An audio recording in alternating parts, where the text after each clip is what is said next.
it's pointless if what we're talking about is not interesting. So if you want to learn about it, can you just call our whole podcast pointless? I feel like you just did that. Depends. I mean, thing is, if someone comes in the comments and they say, this is all great and whatnot, but I want to learn how to bake a nice pumpkin pie, then maybe we have to figure out to reshift our operations. So, match day 7 concludes, and yet again, a team from Liverpool tops the Premier League. This time, Jurgen Klopp's Liverpool. Welcome to another episode of TFF, the Footy Forum. Back at it again with a weekly podcast, looking at the Premier League once again, and the topsy-turvy trend continues. You really cannot predict how this season's going to go. Just when one team looks like they've got a little run going, they just collapse, or just you cannot predict it. You just can't. You just actually. I've never seen a league that's like so. Trick or treat would be the word you're looking for. Up and down, trick or treat. Some scary results for the Halloween weekend. What was that? 1, 2, 3, 4. So, ladies and gentlemen, match day 7 Trick or treat went from October 30th to the 2nd of November. We passed, obviously, Halloween Day. A lot of interesting, scary results for some teams, you could say, especially your Leeds Football Club. Shocking. Scary, absolutely horrifying. Yeah. For my Arsenal, a massive result. Oh, mate, let's not get carried away. It wasn't a great game, to be honest. It wasn't it didn't have that Man United Arsenal feel to the game. There were some good chances, but yeah, Man United let's just focus on Man United here. For me, like, a lot of question marks as to what's going on there. I just don't see who's their leader. We know Bruno Fernandes is a great player, and he does lead by example, but he's not the leader of the team. You would point to someone with a big character like Paul Pogba, but I don't see that from him. He's not the same player he was when they brought him in for the world record fee. So Harry Maguire, maybe, but let me show you an example of what I mean. I've just got one example that's going to summarize kind of exactly what I'm talking about in terms of where's the leadership, who's controlling the team on the pitch. There's Harry Maguire, and if a cross is coming in, you would like to think that Harry Maguire is going to be right in the thick of it, trying to head the ball out. So how, again, lack of organisation, how has he ended up as the one that's had to step out here on Lacazette? When you look at how many players there are around him, you shouldn't have to rely on Lindelof and Wan-Bissaka to have to head the ball out. Do you get what I mean? So the cross comes in. Let me just wind it forward. And as you can see, when he heads the ball, 3 players just staring at him, literally just staring at him. Just watching. 1, 2, 3 players. They should have done better, yeah. Just watching him. They're just staring. So who's the leader? Who's communicating back there? Aubameyang's by himself at the back post. Just absolutely no communication there. And it's not good enough. For me, that was a good kind of highlight of really, or a good summary of the game, I would say, just that one play. In terms of Man United, just no real leadership or someone to step up and control it back there. Yeah, I think you definitely give a lot of good points. Again, Man United, in terms of the personnel they have, they really have to make some decisions in terms of who, assuming Ollie's going to stay, which again looks unlikely and more unlikely as weeks go by. However, he has to figure out who's his first team, and because he's definitely, sorting through a lot of players that maybe shouldn't even be in the squad. So I think he's, he might have to make some decisions soon before his eventual fate is concealed, I guess, however you want to call it. We've been hearing a lot of different rumors in terms of Pochettino maybe being there. But then again, there's some interesting leaks about Steven Gerrard being, which is, there's a lot of questions that come up there. There's only one Premier League club Steven Gerrard's going to if he became manager, and we know what club it is.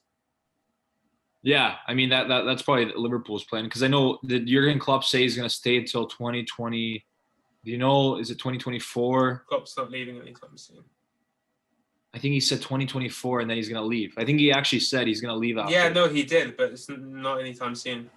We're talking about all hypotheticals here. Ollie's still at the helm. He's got to make some hard decisions in terms of who he's going to back, in terms of players. Stop shuffling through the team. Stop, just trying to avoid. Yeah, because this was the first time Man United have put Fernandes and Pogba starting together for a while, and it's something we both think would work. But nothing really changed, in terms of any improvements with Fernandes and Pogba together in the side. Pogba was the one that gave away the penalty. So I think what it points to is it's something deeper. It's definitely something deeper than just kind of figuring out what players go. It's the system. Do they still have the same faith in the manager? Like, what's the relationship like between players and management there? Chemistry between the team as a whole? These kind of questions. So to the standards Man United should be held to, it's not good enough. Irrelevant of you're still winning some games. Sandwiched in between those results are two massive wins in the Champions League. Going away to Paris and winning, taking apart Leipzig at home 5-0. So for me, it doesn't matter though. You got to focus on the Premier League right now, especially the form they're in. And my problem or my worry would be, it's definitely not a problem for me, but for a Man United fan, have they played Liverpool? Have they played Man City? Have they played Leicester? They haven't played some of the top teams in the league right now. Have they played Everton? Even though they're not on a great run of form, but Leeds is going to be a huge derby, huge game. But they haven't played a lot of the tough games, and yet they still sit where they sit in the league. You're right. And I think those games, you wouldn't give them any chances against either one of those teams, Leicester, Liverpool, or City. So look at that and you think, okay, there's another 3 losses. And then we're talking about, already 6 losses. Overall, I think we're not really talking about the what we should be talking about, and it's a massive result for Arteta, showing obviously that there are some doubters. Obviously, 3 losses they've played. They lost to City, they lost to Liverpool, they lost to Leicester.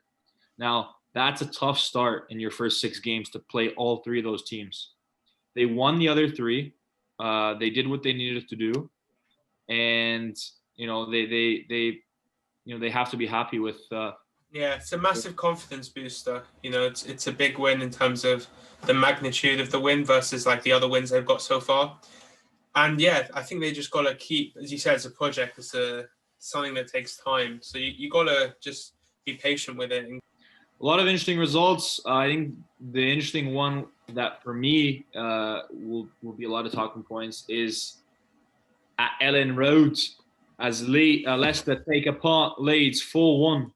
And show their dominance. And I'm going to talk a lot about Leicester because I think it's a team that we haven't talked enough about so far.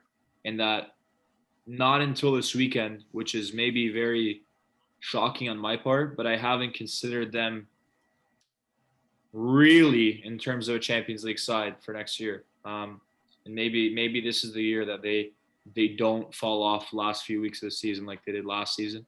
Where do we start with this one? Where do we start? Leeds, not a great performance.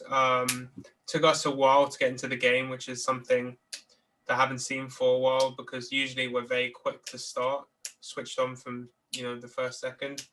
But yeah, for me, it just wasn't a great performance. But we got punished for mistakes at the back.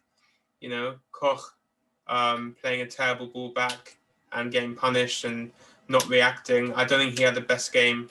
Robin Koch made a couple mistakes, switching off as well for one of the later goals. So, yeah, I think it was just a matter of being punished for our mistakes, but I think that's all part of learning in the Premier League, our first season. and I'll say it again. Not holding any expectations, not putting myself through all that. Again, you can ask me, but you know, it's one of those where it wasn't a great performance, but you move on. Obviously, I think they're probably above a lot of people's expectations. I know they sit at 12th, but you know they've had some good performances, some tough ones like this weekend. Yeah, no, exactly. Interesting thing, listening to Brendan Rodgers after the game. Obviously, Leeds conceding early, had more of the ball, had about just under 70% of the ball, which is quite a lot. But when the question was asked to Rodgers, he made a comment that I thought is very, very, interesting, and a lot of people kind of forget about it, is that they want to be a side that when they have the ball, they're clinical with the ball, and they have possession with purpose. They're not holding the ball to hold the ball. And you brought up something that a lot of people maybe wouldn't even think about, is that you can still control the game without the ball, and that's it's really important. When I hear that from Rodgers, I think this team has a very good understanding of what they are, how they play a little bit different to a lot of sides, and how it's effective, because they've had a great start. They've beaten a lot of top teams so far, and beat a team like Leeds go to Ellen Road and beat a team, you have to be quality, and they are. So that's an interesting point that I just wanted to bring up there. Yeah, no, it's definitely a great point, and I think something to add to that would be that I said it like when we were kind of going through the teams, that Leicester are a team that they've all kind of been together for a bit of time now. Brendan Rodgers has been there for a couple of years now, and there should be kind of this chemistry, and they've made a few additions that have kind of strengthened the squad, but also kind of like increased the depth of the squad, which will be important going forwards. And I think they'll continue to do that. But they're a team where, things should start coming together because of the time they've had together. And the system that he's put in is now actually coming to fruition, and it takes time. And it went through kind of, I would even call it growing pains, in terms of, the second half of last season, they kind of took off, and then it kind of slowly destabilized. But I think that's all part of the process. And I think Arsenal are just further back in that process. But you look at where Leicester are, and that's where you're hoping Arsenal can be given more time. And it's about keeping the right players and then making the right additions as well. If you're doing too much in terms of changing the club around, you're going to have issues, because chemistry is something that's underlooked, I think, or undervalued or underappreciated, definitely. And I think that's something Leicester have. The only thing I'd be worried about as a Leicester fan is, how much they rely on Jamie Vardy. I would say is a good thing. He's a great striker. And I mean, his goal scoring record in terms of season by season, what he's done in his career and this season is really impressive. But when you rely on a player so much, it can kind of, increase the risk if he was to go down. And they've got to find someone to replace him. And the problem is, he's a player that's hard to replace, but at the same time, they rely on him a lot. So while he's there, it's great, but there is always that concern of, would they be the same without Jamie Vardy, like Van Dijk with Liverpool? 7 games in, going back to the season that they won the Premier League, they have more points than they did 7 games in that season, which is pretty interesting, I thought. Different standards, though. Definitely different standard in the league, but you look as well, in the 2 games that they lost, so they've won 5 games, they've lost 2. 2 games that they lost, they'll really, never great to look back, but they lost to West Ham, and also they lost to Aston Villa. Games that, are tough ones to lose. Not like they're losing to Liverpool, City, beat City. They're showing their dominance. If they'd won those games, or if they even won one of those games, they'd be top of the league. However, you can play out those games all you want. What it shows me that is if they get better. Last week they beat Arsenal. This week they did a great result, obviously, against Leeds. If they can keep this up, and again, it's about consistency, they could be a team that we haven't talked about, that we may not want to talk about till now. I don't want to get ahead. They've scored a lot of goals. They've scored 17 goals, which is, I believe, tied for second highest so far. In defensively, they're also very good. Only conceded 9, and obviously I think 3 of those goals were in the West Ham game. So just think about that and look at how, how positive they are, both scoring goals and obviously defensively as well. So maybe a team that we're not talking about as enough, but obviously it's still early anyhow. No, for sure. And usually I would say that the bigger teams over the season would kind of balance out, and Leicester, kind of like last season, Leicester would slowly get swallowed up almost. Mm-hmm. But the way the season's going, I mean, it is just anyone's for the taking. You just do not know. Like anyone could take it. For sure.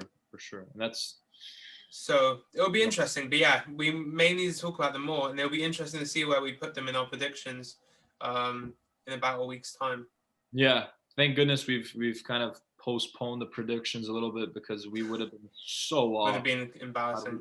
It would have been embarrassing. 2 weeks ago. We talked about some news with the Wales squad earlier today. Obviously, as Giggsy has the assault scandal against him right now, so he won't be with Wales.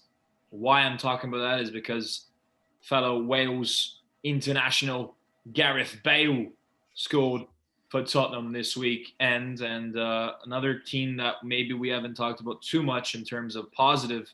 We've spoken about them. No, we've given them praise where praise is deserved. I never like to give Tottenham too much praise, but again, a good result overall against Brighton. I think they should have won the game, and maybe Brighton gave them a hard time and didn't make it easy for them.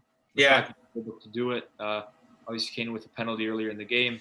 Well, I don't want to move on from the penalty, because I want to just say, I think the penalty was really harsh, and I'm going to show you why. As you can see here, this is the penalty that Spurs got. So firstly, I thought it could have been out the box. I get his feet were on the line, but I'm not sure about that rule. Anyway, I just want to point out Harry Kane, because if you look at Harry Kane, he's looking at Lallana. Lallana's looking at the ball, but he's looking at Lallana, okay?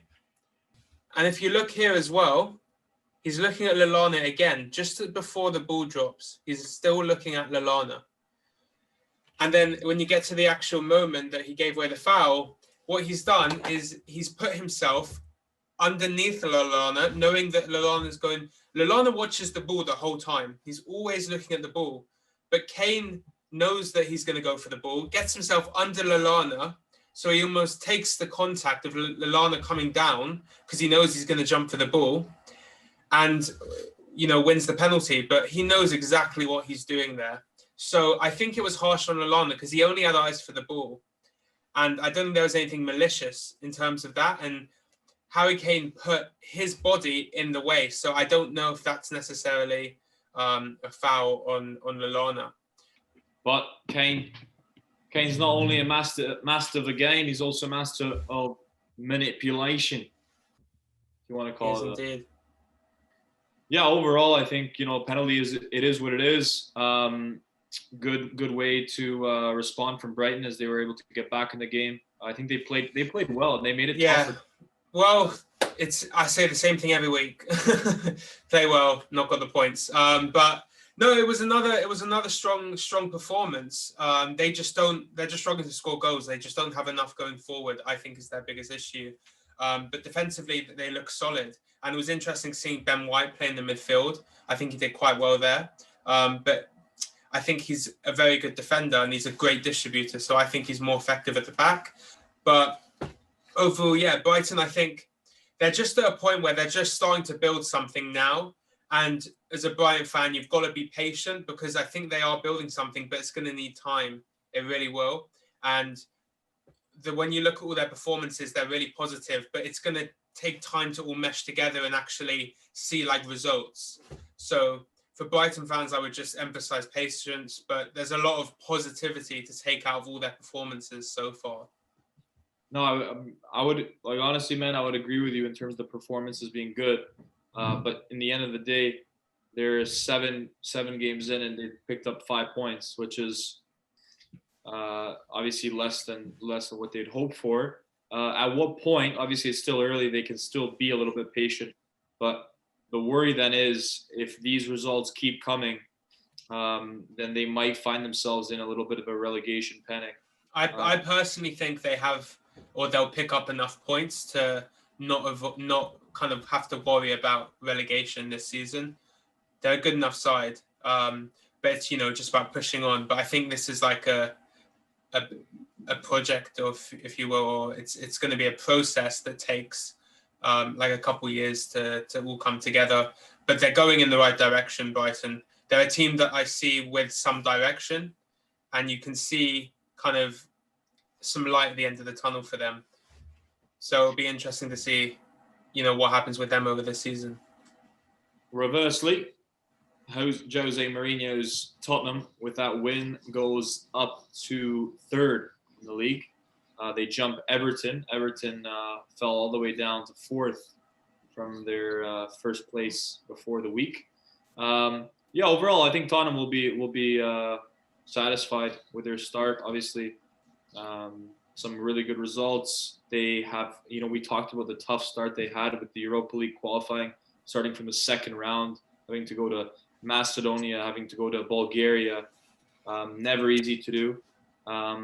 So I think you have to be very happy if you're Mourinho or if you're a Spurs fan. Definitely, good start, and they've got some really strong players. They've got a really good team.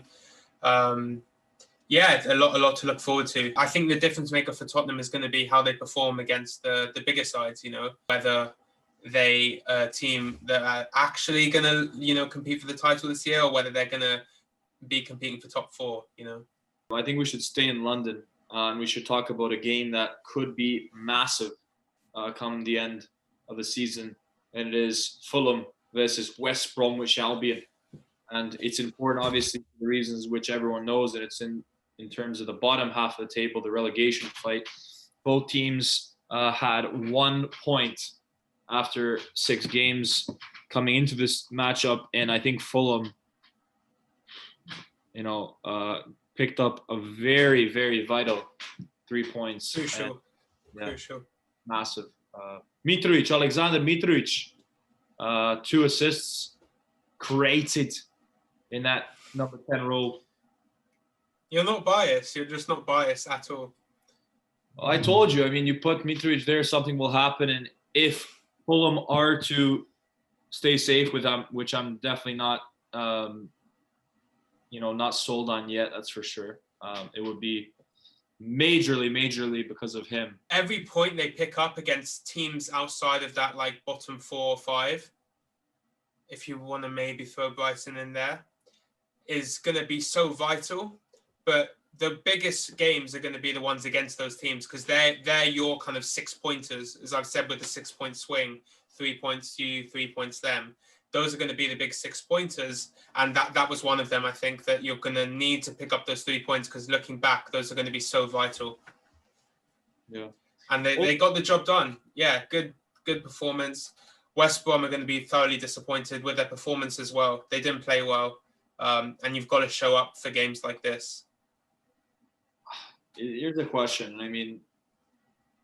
The more like showing that you obviously lose to Fulham, and they only managing 1 shot on target throughout the whole game is obviously not something that you want. They're the worst defense in the league. That's the thing, and to only put up 1 shot on target against that team is really poor. It's really poor. It's not like you look at them and you think, okay, the performances aren't that bad. Just give them a little more time. They definitely look now like there should be a little bit of panic going on. At what point does the club make a decision? It's like you said. The earlier you bring in the manager, the more time he has to make a difference. Mm-hmm. So you've got to find that balance between saying, at what point have the wheels kind of come off and we should, replace? Is it too early? Can they still recover? It's hard to say, but yeah, with these teams, there's always a bit of a clock in terms of getting someone else new in, because it's not going to happen magically overnight. How long are you going to give Slaven Bilic to kind of steer the ship around? I would still give him some time. He's been there for a bit now. He knows the the players, and a lot of the players they brought in this year were loan players who were already there. So I don't think there's an issue in the dressing room. Like, I don't think he's lost the players or anything. I think he's earned and deserves some time. I'd say in a different circumstance, it may be time to consider, but I think you've got to give it at least 10 games. At least 10 games. And you've got some tough games ahead. And you've got to see one performance can change everything. You know, one big performance where, you know, you get a big result, that can change everything. Like, you think about the way they dropped the points against Chelsea, whether that's had a negative impact on them. And, you know, on the flip side, if they were able to win against Chelsea, that may have motivated them in a different way. So you look always and you think, okay, West Brom playing against any of these two teams, Tottenham and Man United, they're not going to obviously fancy getting points from those two. But then you bring up something different in about changing, you know, just getting that spark, getting that motivation. Here are two massive opportunities where a positive result can do wonders for the group in terms of confidence. So let's put it, you know, we know if they can get a result, maybe some things will change. However, if they lose the next two games, there you're at your 9-game point, still 1 point on the board. And then they have a massive game at the end of this month against Sheffield United. Well, then I would, you know, I'd give it till that game, and then you reevaluate after that Sheffield United game, because it's hard, because Tottenham, Man United, they may even play well and not get the result. And I think this is the biggest match so far for West Brom, because Fulham, as I said, are the worst defence in the league, both statistically, so factually, but also just like if you watch them defensively, it's just chaotic. And to only put up one shot on target the whole game is so poor. That's a reflection on you as a team and not like how well your opponents play. Fulham didn't play out of this world defending. Do you know what I mean? Yeah. West Brom didn't do enough going forward at all. They didn't want it. Sometimes it's just down to the players not wanting it. You know, Fulham were just more hungry for the points at the end of the day. That's what these sorts of games come down to. So this result is fully a reflection on West Brom themselves as a team. So I think you give it time and you see the performances over the next 3 games, and obviously the Sheffield United, whether you can get a result there, because that will be really, really important. So, I mean, we'll wait and see. Well, anyhow you slice it, 3 massive points for Fulham. Let's move on to Liverpool as they got a massive 2-1 victory against West Ham, who have been very good of late. And, you know, we're going to talk about the same kind of things for Liverpool in terms of getting the job done in tough matches. And they played West Ham in a time where you really don't want to play West Ham, and they were able to beat them. So overall, massive 3 points. Liverpool are now back at the top of the table, back where they would say they belong.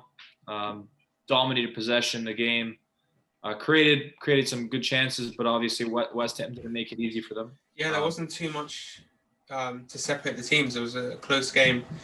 The way I'd summarize this game is quite simply, when I talk about Brighton, right, I say, don't worry too much about the results because the performances have been really good so far.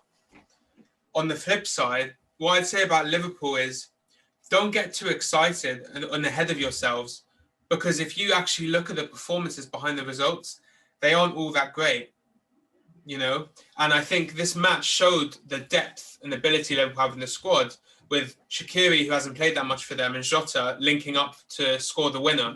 And that's kind of the great team they have, and that's why, you know, they can do really well in the Prem and in Europe, because they have that rotation and that quality all the way through their squad. But I mean, the young centre back coming in, doing a great job as well. It was a good performance, but just their performances, like over the last couple of weeks since Van Dijk's gone down, haven't been strong performances that we're used to from Liverpool, and that would be my concern. But I think when they play against the bigger teams, they may be in for more of a challenge than they are used to, or they may find it tougher than they're used to. Because if you're looking at these performances, they don't look like they have absolute control of the game. And that's the difference, I think. They usually look like they're completely controlling the game, Liverpool. But I didn't feel that this game or last game either. Yeah, well, I mean, you brought it up, and you answered the question I was going to have after, and you talk about obviously performances that are not up to par and that don't look convincing. Well, the positive is that they get through those games, and that's what champions typically do. And when they don't, obviously not performing up to standard, they still manage to get the win, which is the positive. Then you talk about obviously the opponents they play, and the fact that they may be lucky not to have a tougher opponent. Well, coming up next, at least in the Premier League, they got to go away to Man City, and then they host Leicester. So now I think is really where we're going to get the test in terms of, seeing if those performances and the drop of level of the team will actually show results wise. Yeah. So it's going to be a massive next. Obviously, they played before the international break against City, and then this Sunday actually, and they play after the international break against Leicester. 2 games where in terms of the title race, will be very interesting. West Ham, Liverpool's always going to be a tough game, similar to when Liverpool played Leeds, and we obviously got no points from it, but it was a good game, close in a good performance, and you were in the game, you were in with the chance, and West Ham were as well. So yeah, I think not ideal points wise, but still a good performance from West Ham. So I'd still be fairly happy and positive going forwards. Well, let's move on to Manchester City. And the result, they played on Saturday against Sheffield United. Yeah, where do we start with this game? Obviously, I know where to start. Here's where we're going to start. I'm going to read you a quote by Chris Wilder. And I want to get your opinion on it, actually, if you wouldn't mind, Jovan. Well, my opinion is not cheap, but lay it on me. Here's the quote. If people think we can open up to Manchester City, they haven't got a clue about football. They have world-class players and it will be 3-4, 5-0. They are one of the top sides at pressing you in your defensive third, so we can't roll out from the back. If people think we can go toe-to-toe with Man City, they're deluded. Really deluded. Yeah, I agree. I mean, let's bring it back. He's manager of Sheffield United. Sheffield United, who years ago were playing in League One. And played well. Obviously, the championship they got promoted. They've been playing an interesting style of football, getting the best of what they have.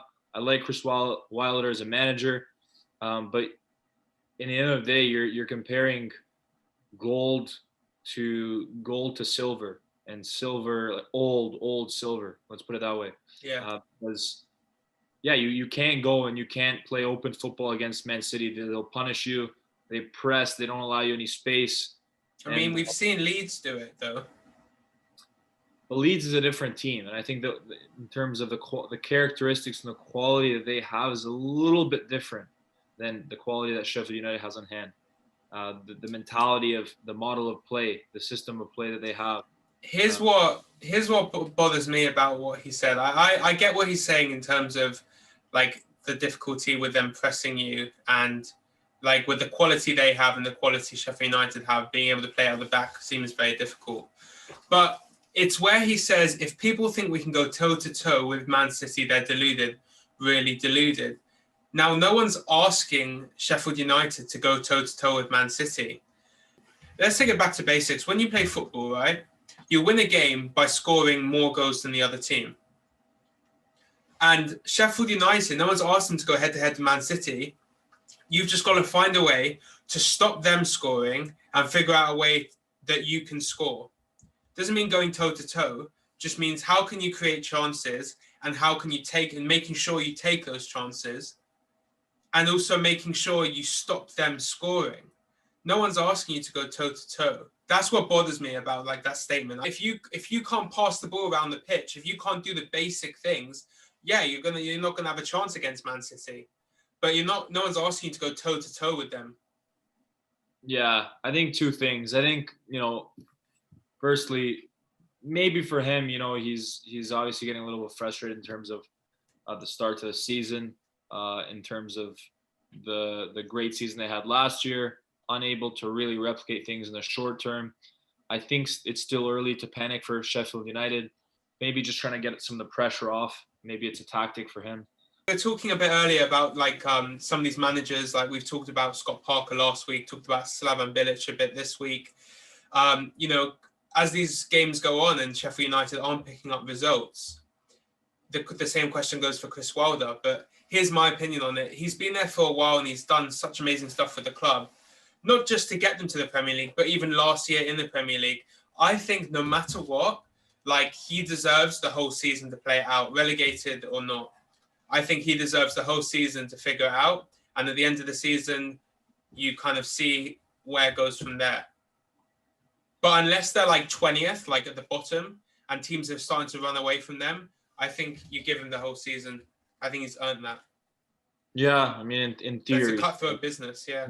Yeah, I was going to say, the biggest example I give is Claudio Ranieri won the league and then he was sacked. For me, that shows that there's no real certainty, because you can win a league with a team that should never have won a league and be sacked the next year because results aren't going your way. So that's the Sheffield United side of it. Now for me, looking at the Man City side of it, they got the 3 points, but they're struggling to score going forward. They dropped 2 points last week, I feel, in terms of they should have won that game, no doubt. And this week, just about getting over the line, getting the job done. Similar to Liverpool, not great performances. But they've got the 3 points this week, but last week not even getting the 3 points. And I think that could be the difference this year, because with the way teams are playing, it could just be, who can get the results from the games. Yeah. When they're not playing well. And at the moment, no team has been able to consistently, win games. Even Everton, great start, but they're dropping points now. No team's consistently winning points, and I just think it'll be who can grab the most points from the games, no matter how they play. But yeah, City's just doing enough to get the job done. I mean, a good goal from Walker. But yeah, they're struggling to really create going forward. And with the talent they have, you would expect them to be doing better. So a lot to work on for Man City, but just crucial that they got the 3 points there this week. Yeah, for them also, we already talked about Liverpool, Man City this weekend, going to be a massive game. And we talk about also after the international break, Man City will have to go to London and play Spurs. So 2 massive games for them as well. So you talk about 2 massive games for Liverpool, 2 equally, huge games for Man City, and we'll see how they fare. Interesting. Yep. If it's positive results, you can see maybe, that's the start of a narrative that could go. Yeah. Definitely this Sunday, tune into TFF Live, where we will take you through the match that everyone will be talking about, and it is Liverpool and Manchester City. Let's move on. Let's move back to the team that was, prior to this week, top of the table, full of good results. The last 2 weeks have dropped 6 points, and it's Everton. 2-1. Yeah, tough one. It's not a good performance at all. Especially losing last week, you'd expect them to bounce back. But the thing for me, the biggest takeaway was that without certain players, that just See, the reason why certain teams can work well is because it's not just about having depth, but having players that you can then bring into the same system. Wolves have that as a great example. Leeds, you bring in players and they're able to adapt or fit into the same system, and they're exchangeable, But for me, Everton putting some of the players into the same system struggled a lot. So without Rodriguez in the squad, without Richarlison, and without Digne as the left back, they just seem to lack attacking options. Calvert-Lewin grabbed the goal for them, but They just didn't seem to have a lot going forward. They don't have players that wanted to get up, make runs, get wide. Having Sigurdsson and Gomez as like your two kind of winger / kind of wide forwards with Calvert-Lewin, it's just they didn't create anything and didn't look dangerous enough at all. And yeah, it just felt like there was a lot missing, and the players struggled to fit into the same system. And that's concerning because, you know, like Rodriguez has picked up an injury, the other two is just a suspension, but you can't just rely on the same players week in, week out, especially if you're thinking about kind of going forwards, like and playing in Europe where you're going to have to rotate the squad anyway.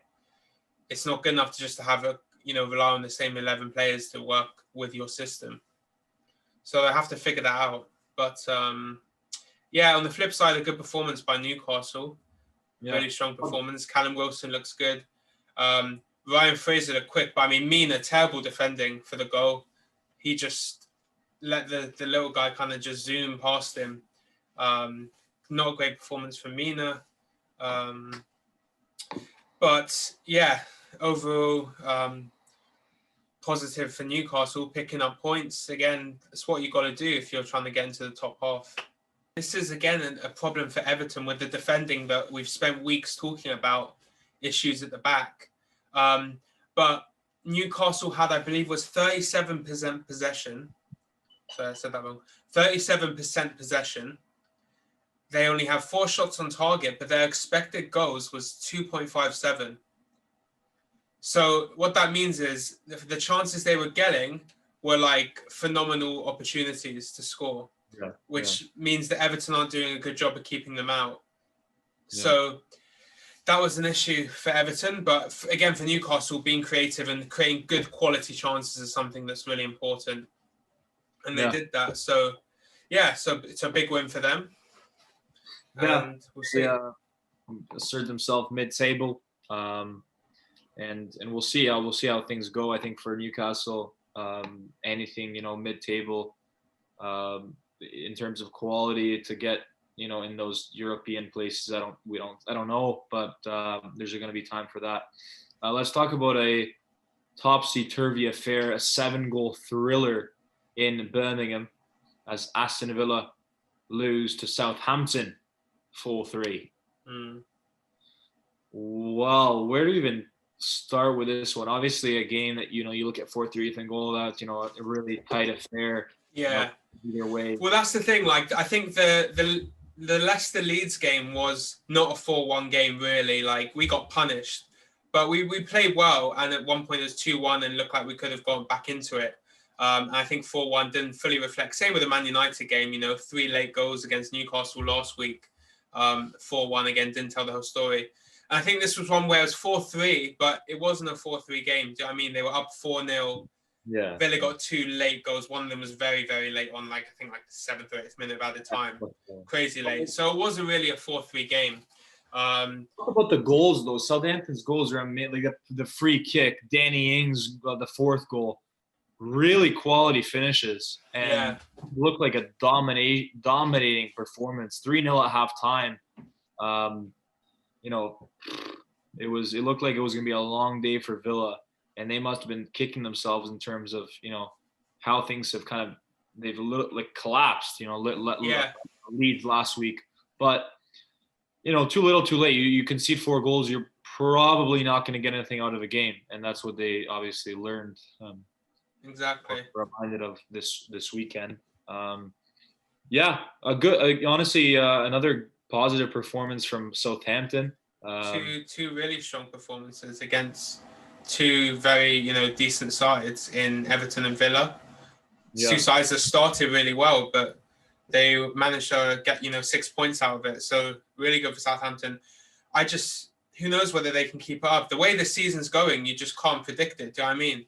Like, it's just so crazy because they're on a good run of form. And do you jump on the bandwagon and go, oh, Southampton now could be a decent side, and the next thing you know, they lose 3 games, and then suddenly it's looking very different. You just can't predict how the season's going. But right now, it looks really good for Southampton. They're building something there with a core group of players that have been there for a while. Meshed a bit. Ward-Prowse has kind of really grown over the last year or two, and 2 amazing free kicks during that game. So yeah, really good for Southampton. Really, really good for Southampton. Yeah, and I think for them, looking at mid-table, something like that would be positive for them again, in terms of the resources they have. But yeah, I think the talking point is more really on Aston Villa and seeing how they're going to respond, because they had 7 goals in 2 games. You score 7 against Liverpool. Now you concede 7 goals in 2 games. Yeah, I mean, and they're obviously going to play the Arsenal next weekend. Hopefully the Gunners can pull off another, win there. But for Villa, we talked about it, 4 wins in a row. What can they do this year? I think I said it at one point in one of the episodes that I can't see them finishing the top half. And I think they won't. And they'll be a team, probably around mid-table. I'm very excited for this. We're gonna really get into it when we do our league tables. It's gonna be interesting.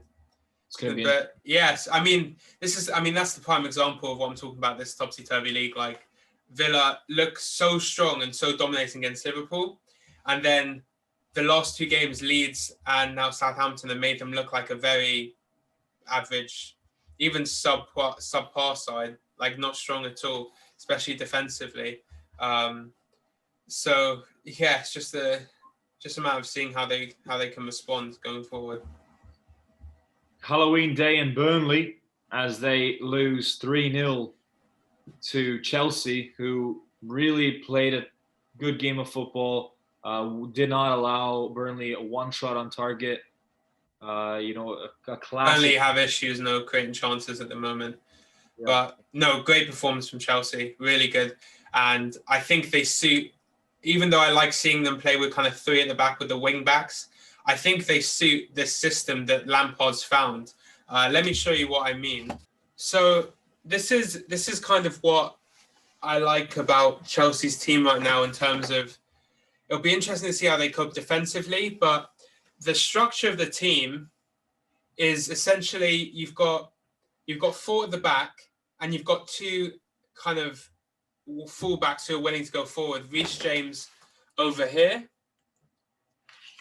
and Chilwell, who's out of the picture right now, but they both are always willing to attack. And then you've got a midfield 3. I've circled Kante here with the ball.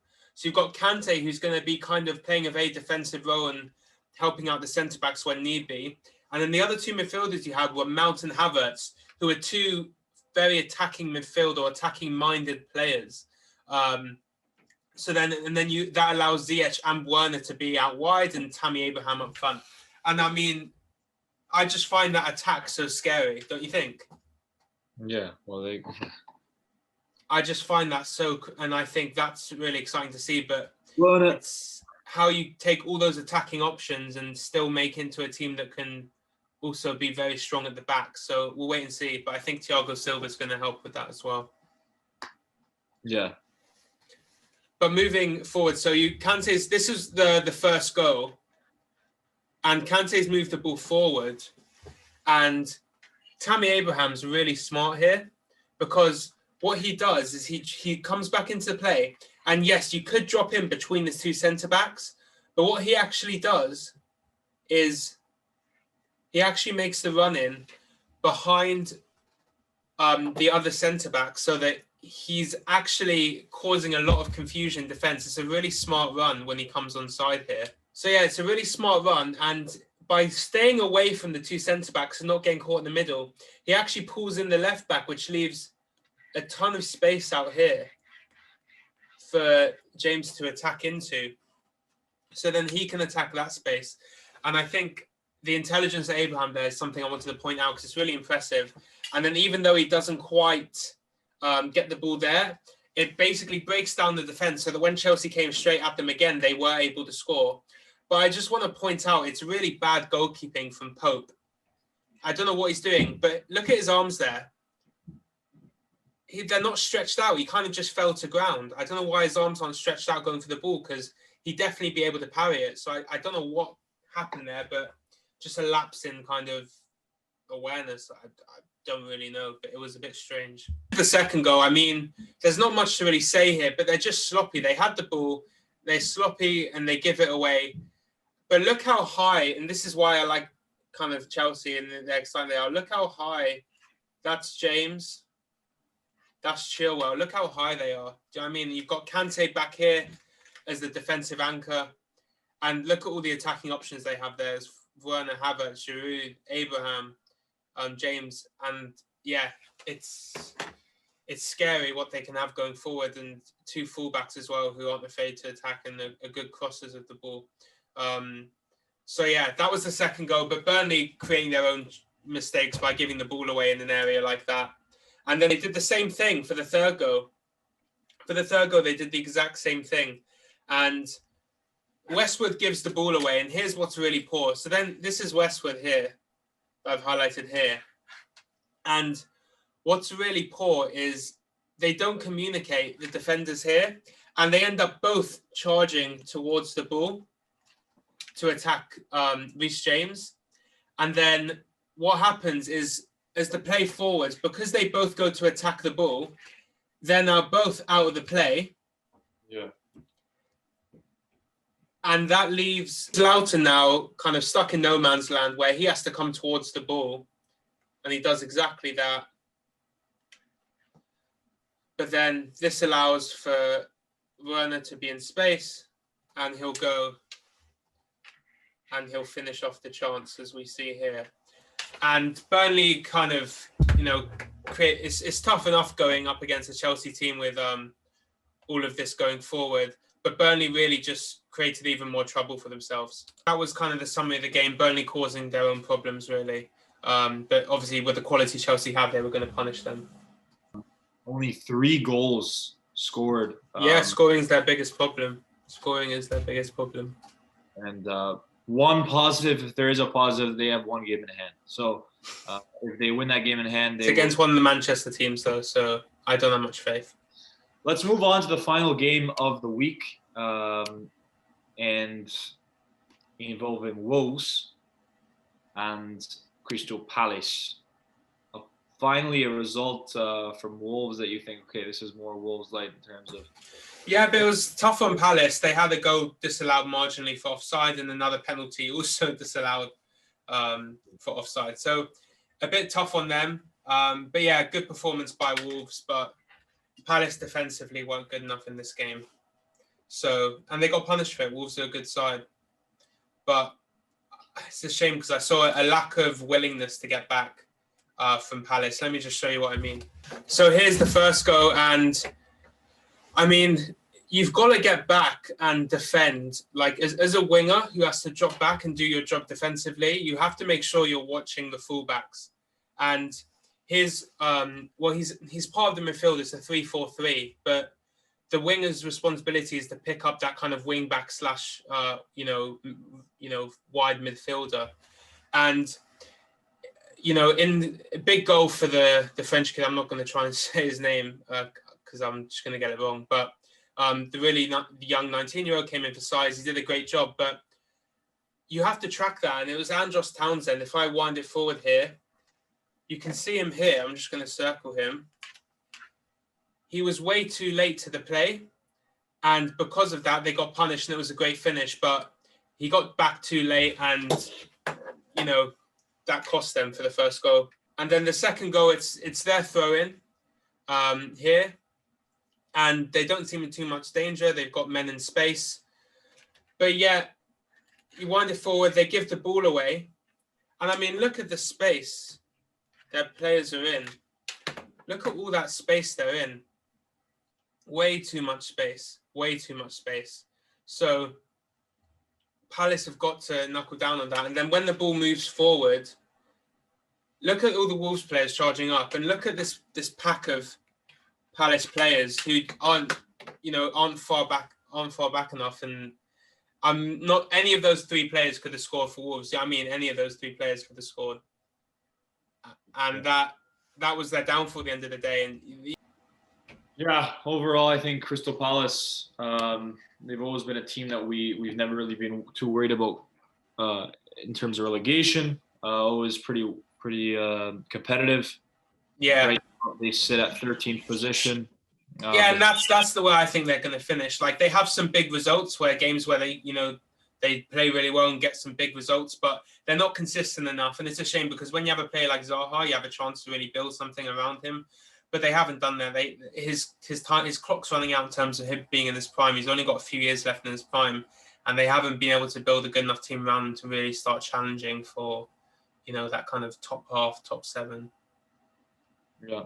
But yeah, good performance by Wolves. They need to get, back into form, back on a good run. If they're going to try and challenge for top 7, all these teams around them are really increasing their quality. But I think Wolves will go into the season. I feel good about Wolves. Yeah, they're going into it, I think, for sure. They get better results. Tough start they had. And they sit right now 6th position, which they'll be happy with, I think, for sure. Yeah, so this is the wrap-up of match week 7. Overall, some interesting results. As you mentioned, teams like Liverpool. Topsy-turvy league continues, mate. That's all it is. Liverpool City get the job done. Everton fall once more. Leicester are now giving us some very interesting questions in terms of what they can do this season. Tottenham as well, similar things. Arsenal, massive result away at Old Trafford. And yeah, that's about it. Tune in for TFF Live as we react to the game between Liverpool and Man City this Sunday. We'll also be having probably coming to you soon is the Tyrese Fona video. +1. Tyrese Fona +1, TFF +1 with Tyrese Fona, Nottingham Forest player playing at Plymouth Argyle on loan. A lot of content coming at you. We want to hear back from you. If you could subscribe, that's amazing. If you can like, that's great. If you can comment, that's interesting because we want to hear from you and see what you want to hear. Overall, we want to hear from what is interesting to you. Also, by the time this video comes out, you'll already have a special video, a TFF breaking news video about Ryan Giggs and the scandal that he's involved in right now. Yeah, overall, thanks for watching. Mogi, Jovan, we'll see you next time. Take care. Thanks.